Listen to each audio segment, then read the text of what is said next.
رسول اللہ صلی اللہ علیہ وسلم نے فرمایا تہادوا تحابوا، آپس میں ایک دوسرے کو ہدایہ دیا کرو، اس سے آپس میں محبت بڑھے گی۔ خود آپ صلی اللہ علیہ وسلم بھی ہدایہ دیا کرتے تھے، یہاں تک کہ آپ صلی اللہ علیہ وسلم نے غیر مسلموں کو بھی ہدیہ دیا ہے۔ تو آپ صلی اللہ علیہ وسلم کی عادات میں سے ایک یہ بھی ہے ہدیہ دینا۔ لینا تو ہم سب جانتے ہیں، دینے کی عادت تھوڑا مشکل کام ہے۔ ہدیے میں اور صدقے میں فرق ہوتا ہے۔ صدقہ اس کی اپنی جگہ اہمیت ہے، لوگ اس کی اہمیت کے بھی قائل ہیں، کسی حد تک صدقات و خیرات کرتے بھی ہیں، لیکن ہدایہ کا رواج ہمارے معاشرے میں بالکل ختم ہوتا جا رہا ہے، اور جہاں ہدیہ دینے کا شریعت نے حکم دیا وہاں نہیں دیتے، جہاں نہیں حکم ہے وہاں دیتے ہیں۔ اس کی تھوڑی سی میں تفصیل بیان کروں گا۔ پہلے تو یہ کہ ہدیے میں اور صدقے میں فرق کیا ہوتا ہے۔ صدقے میں آپ کسی کو اس کی مدد کی نیت سے کوئی رقم دیتے ہیں تعاون کے لیے، جس کو دی جاتی ہے رقم وہ تھوڑی دیر کے لیے چھوٹا بن جاتا ہے اور دینے والا بڑا بن جاتا ہے کہ بھئی تم غریب ہو، مسکین ہو، یہ لو کچھ پیسے رکھ لو، بچوں کو کھلا دینا، کام آئیں گے، اللہ تعالیٰ تمہارا بھلا کرے، اور بھی کوئی ضرورت ہو تو ہم سے رابطہ رکھنا، ہمیں بڑا بھائی سمجھ کے، یا یہ کہ اپنا خیر خواہ سمجھ کے۔ تو سامنے والا تھوڑا سا بیچارہ دب جاتا ہے، آئندہ جب آپ کے سامنے سے گزرے گا تو تھوڑی سی نظر جھکانی پڑے گی اس کو کہ بھئی اس نے میرے ساتھ تعاون کیا تھا۔ جبکہ ہدیہ اس کا بالکل الٹا ہے۔ ہدیے میں جو دینے والا ہے وہ اپنے آپ کو کمتر سمجھتا ہے، اور جس کو دیا جا رہا ہے اس کو برتر سمجھا جاتا ہے۔ تبھی ہدیہ بادشاہوں کو دیا جاتا ہے، اپنے بڑوں کو دیا جاتا ہے، جسے گفٹ بھی کہتے ہیں آج کل کی زبان میں، تحفہ۔ اپنے سے کمتر کو بھی دیا جاتا ہے ہدیہ، مگر اس میں بھی اکرام مقصود ہوتا ہے۔ تحفہ اپنے بڑوں کو، خاندان میں بیٹا اپنے باپ کو بھی دے سکتا ہے، اور دوست کو بھی دے سکتا ہے، شوہر بیوی کو، بیوی شوہر کو۔ اس میں سامنے والے کا اکرام، علماء کو ہدیہ دیا جاتا ہے، بزرگوں کو ہدیہ دیا جاتا ہے، اس میں سامنے والے کا اکرام ہوتا ہے۔ صحابہ اکرام رسول اللہ صلی اللہ علیہ وسلم پہ صدقہ نہیں کرتے تھے، بلکہ صحابہ اکرام نبی صلی اللہ علیہ وسلم کو ہدیہ دیا کرتے تھے۔ جس کو ہدیہ دیا جاتا ہے اس کا اکرام مقصود ہوتا ہے، اس لیے اس کو یہ نہیں احساس ہوتا کہ یہ چھوٹا بن گیا اور یہ بڑا بن گیا، بلکہ ہدیہ لینے والا اپنے آپ کو بڑا سمجھ رہا ہوتا ہے کہ میں نے اگر قبول کر لیا تو اس کی حوصلہ افزائی ہو جائے گی، قبول نہیں کیا تو اس کی ذلت ہو جائے گی۔ تو یہ تھوڑا سا فرق ہے۔ اب ہدایہ کا جو ہمارے معاشرے میں رواج ختم ہو گیا، وہ اس طرح سے ختم ہو گیا کہ جن کو ہدیے دینے چاہیے ان کو نہیں دیتے، اور جہاں ہدیہ دینا حرام ہے وہاں ہدایہ دیے جاتے۔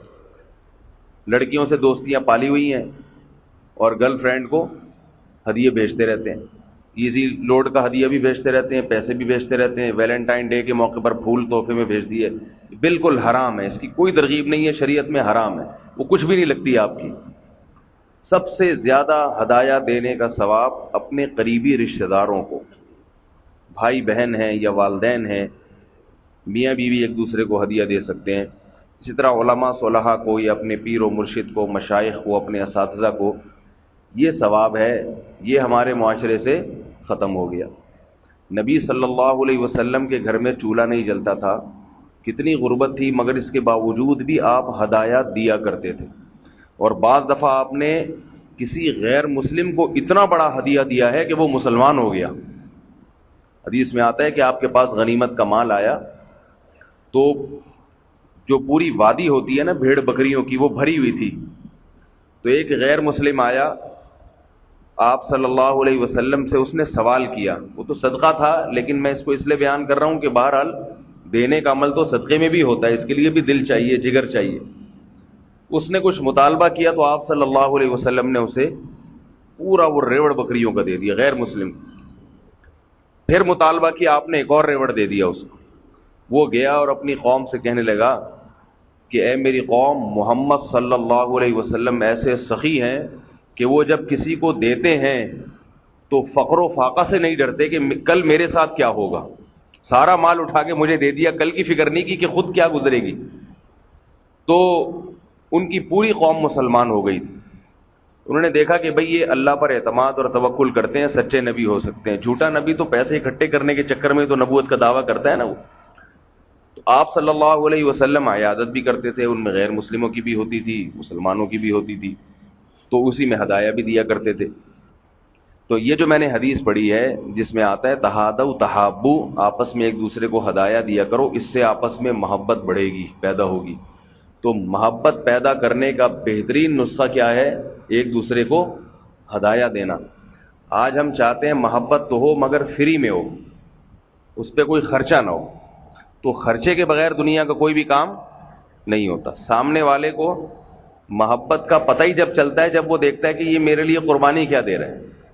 بھائی بہنوں میں لڑائی ہے، قطع رحمی ہے، کتنی شدید وعید ہے قطع رحمی پر. حدیث میں آتا ہے رشتہ داری توڑنے والا جنت میں داخل نہیں ہوگا.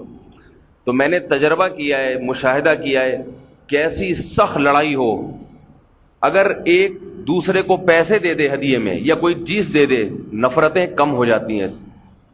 تو اگر بھائی بہنوں میں، بھائی بھائیوں میں، بھائیوں بھائیوں میں لڑائیاں ہوتی ہیں، لڑائی ختم کرنی ہے، ایک بھائی دوسرے بھائی کو کچھ تحفہ دے دے، پیسے دے دے. یہ ہوتا نہیں ہمارے معاشرے میں. آج تک کبھی نظر نہیں آتا کہ چھوٹے بھائی نے کچھ لفافے میں پیسے ڈال کے بڑے بھائی کو دیے ہوں، یا بڑے نے کچھ لفافے میں پیسے ڈال کے چھوٹے کو ہدیہ دے دیا. یہ نظر نہیں آتا. ادھر ادھر جا رہے ہیں، منگیتروں کو بھی جا رہے ہوتے ہیں ہدیے ٹھیک ٹھاک تسلی کے ساتھ. میں چھوٹا سا ایک واقعہ سنا کے بس جلدی سے بات کو ختم کرتا ہوں. میرے شیخ و مرشد ہیں، ہم نے بھی ان سے یہ چیزیں سیکھی ہیں. وہ فرماتے ہیں کہ میرے پاس تھوڑے سے پیسے پڑے ہوئے تھے، 25,000 روپے. یہ واقعہ پہلے بھی میں سنا چکا ہوں، ذرا تکرار ہو جائے گا. 25,000 روپے پڑے ہوئے تھے، یہ 5-6 سال پرانی بات ہے.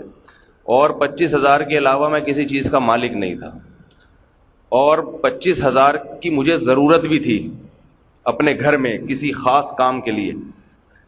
کہتے ہیں کہ میں نے یہ التزام کیا ہے کہ میں روزانہ جب صبح اٹھتا ہوں تو میرے سامنے صحیح بخاری رکھی رہتی ہے ان کی میز پہ. تو میں جب صبح اٹھ کے سب سے پہلے بخاری کی صحیح بخاری کھولتا ہوں، اور میں نے عزم کیا ہے کہ جو حدیث سامنے آئے گی کم از کم ایک دفعہ اس پہ عمل لازمی کروں گا. صبح اٹھ کے جیسی کتاب کھولی نا، تو جو حدیث سامنے آئے گی تو کم از کم ایک دفعہ اس پہ عمل ضرور. کہتے میں نے جیسے ہی حدیث کھولی، بخاری کھولی، تو اس میں سامنے حدیث تھی من احب ان ينسأ له فی اثرہ فلیصل رحمہ. جو شخص یہ چاہتا ہے کہ اللہ اس کی عمر میں برکت دے، وہ شخص رشتہ داری جوڑے، رشتوں کو مضبوط کرے. تو فوراً مجھے خیال ہوا کہ بھئی اب کوئی رشتہ داری جوڑنے والا کام کرنا ہے، ٹھیک ہے نا، آج کے دن رشتہ داری مضبوط ہو. اب کام کیسے کیا جائے؟ کہتے ہیں کہ مجھے خیال آیا کہ جس ضرورت کے لیے میں نے 25,000 رکھے ہوئے ہیں، میرے بڑے بھائی کو بیائی ہی وہی ضرورت ہے اور ان کے پاس پیسے نہیں ہیں. تو میں اپنی ضرورت کو قربان کر کے یہ پیسے اپنے بڑے بھائی کو دے دیتا ہوں. بات سمجھ میں آ رہی ہے بھائی کہ نہیں آ رہی؟ عمل تو ایسے ہوتا ہے. تو میں اپنی ضرورت کو قربان کر دیتا ہوں اور یہ پیسے کس کو دے دیتا ہوں؟ بڑے بھائی کو، کہ آپ اپنی ضرورت میں لگا لیں. ہدیہ ان کو دے دیتا ہوں، گفٹ دے دیتا ہوں. کہہ رہے وہ میں نے لفافے میں 25,000 ڈال کر اپنے بڑے بھائی کو دے دیا. تو جب میں نے ان کو دیے، کہتے ہیں کہ اللہ تعالیٰ نے اگلے دن ایک بندہ بھیجا، میرا مرید، جس کے بارے میں یہ تھا کہ یہ اتنا کنجوس ہے کہ اس کی جیب سے آج تک کسی کے لیے پیسے نہیں نکلے. دعائیں بہت دیتا ہے صبح و شام، لیکن اتنا کنجوس ہے کہ آج تک کبھی کسی پر خرچ نہیں کیا ہوگا اس نے. کہہ رہے وہ میرے پاس 2.5 لاکھ روپے لے کر آیا اور بڑی لجاجت عاجزی کے ساتھ پیش کرنے لگا کہ یہ آپ کے لیے ہدیہ ہے، اگر آپ قبول کر لیں تو آپ کی بڑی نوازش ہوگی. سمجھ میں آ رہی ہے بات کہ نہیں آ رہی بھی؟ کہتے ہیں میں نے دیکھا کہ وہ 2.5 لاکھ اور 25,000 میں ریشو کتنا ہے؟ 25,000 کو 10 سے ضرب دے تو کیا جواب آتا ہے بھائی؟ ہے بھائی 2.5 لاکھ آئے گا نا جواب. تو اللہ تعالیٰ نے ایک کے کتنے دینے ہیں؟ 10. کہتے ہیں مجھے یقین ہو گیا کہ یہ اللہ نے لوٹائے ہیں 10 گنا بڑھا کر، کیونکہ کبھی بھی صدقہ کرنے سے یا مال خرچ کرنے سے حدیث میں آتا ہے کم نہیں ہوتا، کبھی بھی کم نہیں. یہ تو حدیث میں آتا ہے. البتہ یہ ضرور ہے کہ اللہ تعالیٰ اللہ والوں کے ساتھ معاملہ ایسا کرتے ہیں ان کو فوراً دکھا دیتے ہیں. اور ہم جیسے نالائقوں کو فوراً نہیں دکھاتے، بلکہ ہمارے ایمان کا امتحان ہوتا ہے، کیونکہ ہم تو پھر اسی کو بزنس بنا لینا، ادھر 20 روپے لو بھائی، چلو بھائی اگلے دن 100 روپے آ رہے ہیں تو ہمارا تو یہ کاروبار بن جائے۔ تو ہمیں تو اللہ تعالیٰ آزماتے ہیں، ممکن ہے آپ کسی کو 20 روپے دیں تو ہو سکتا ہے آپ کی جیب کٹ جائے، وہ جو 40 جیب میں پڑے ہوئے تھے وہ بھی چلے جائیں، تو یہ آزمائش ہوتی ہے۔ لیکن جن کا ایمان ذرا تگڑا ہوتا ہے تو اللہ ان کو دکھا دیتے ہیں۔ تو کہہ رہے ہیں کہ 2.5 لاکھ روپے میرے پاس، وہ آیا بڑی عاجزی کے ساتھ پیش کیے اس نے۔ کہتے ہیں اب دیکھو یہ اگلی بات ہے سبق کی، یہ سمجھنے کی۔ کہتے ہیں کہ میں نے یہ سوچا کہ یہ اللہ نے مجھے جو اتنی رقم دی ہے یہ اس لیے دی ہے کہ میں نے رشتہ داروں کے ساتھ اچھا سلوک کیا، اپنے بھائی کے ساتھ، تو یہ رشتہ داری جوڑنے کی برکت سے حاصل ہوئی ہے، لہذا یہ ساری رقم رشتہ داروں ہوئی پہ تقسیم ہونی چاہیے۔ سمجھ رہے ہیں بات کو بھائی؟ تو وہ کہتے ہیں وہ میں نے ساری رقم اپنے سارے بھائی بہنوں پہ خرچ کر، سب کو بانٹ دی، سارے بھائی بہنوں کو۔ بھائی بہن بھی ماشاءاللہ ان کے زیادہ ہیں، 9 بھائی بہنیں ہیں کل ٹوٹل ملا کے، تو سب کو میں نے وہ رقم بانٹ دی تھوڑے تھوڑے پیسے کر کے کہ بھئی اللہ نے انہی کی برکت سے دیا تو انہی پہ سار، خود کچھ بھی نہیں رکھا اپنے پاس۔ تو یہ بزرگوں کے واقعات ہوتے ہیں، اللہ نے ہمیں ایسے لوگوں سے تعلق نصیب کیا، ان کی عمروں میں اللہ تعالیٰ برکت دے۔ تو اس سے کیا پتہ چلتا ہے بھائی کہ آپس میں بھائی بہنوں کو بھی کبھی کچھ لفافے میں ڈال کے، سمجھ رہے ہیں بات کو کہ نہیں سمجھ رہے؟ وہ ہوتا کیا ہے، بس عقیقے پہ پوچھتے ہیں کہ میرے پاس فون آتا ہے بچہ پیدا ہوا، عقیقے کے 3 حصے کیے میں کس کس کو دینے، عقیقے کے علاوہ کبھی خیال ہی نہیں آتا۔ تو ایسا ہدیہ دے دینا چاہیے، اس سے جتنا پیسہ خرچ کرنے سے نفرتیں ختم ہوتی ہیں کسی چیز سے نہیں ہوتی ختم۔ بڑی بڑی دشمنیاں جو ہے نا، ایسے جیسے ٹھنڈا پانی ڈال دیا ان کے اوپر، آگ بجھ گئی، تو ایسا گھر کے اندر اچھا ماحول بنتا ہے۔ جن گھروں میں لڑائیاں ہیں میں ان کو مشورہ دیتا ہوں کہ بھائی جو زیادہ چیخ رہا ہے نا اس کی جیب میں تھوڑے پیسے ڈال دیا کرو جا کے۔